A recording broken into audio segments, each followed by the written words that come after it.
Hello there. We are very, very pleased to have Gwendolyn Graff join us today. Gwendolyn was a executive at Mars and Wrigley's and is a R&D scientist in the food industry.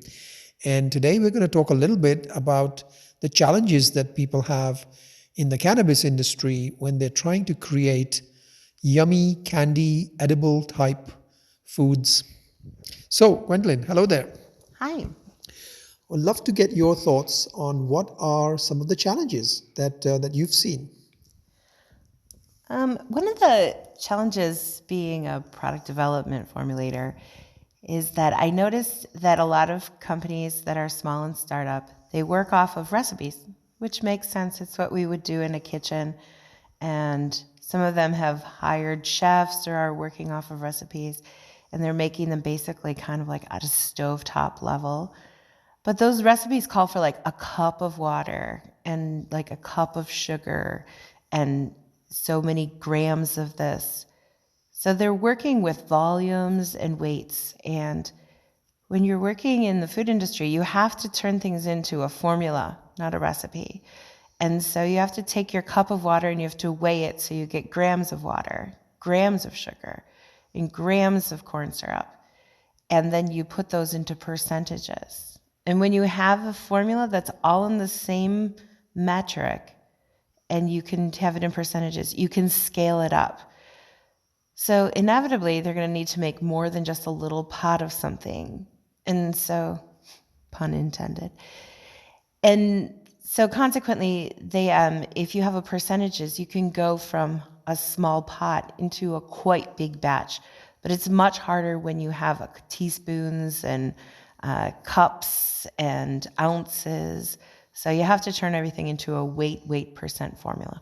Okay, that sounds great. So that's an obvious challenge.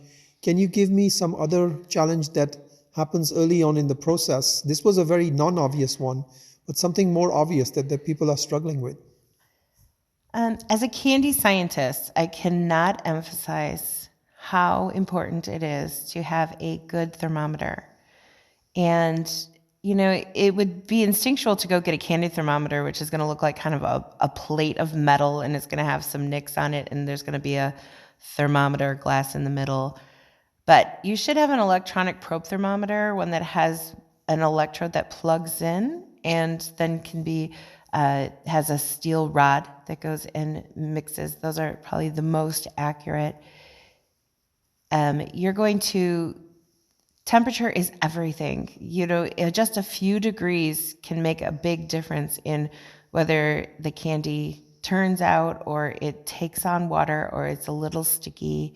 So a good thermometer and really knowing to cook to those certain temperature stages.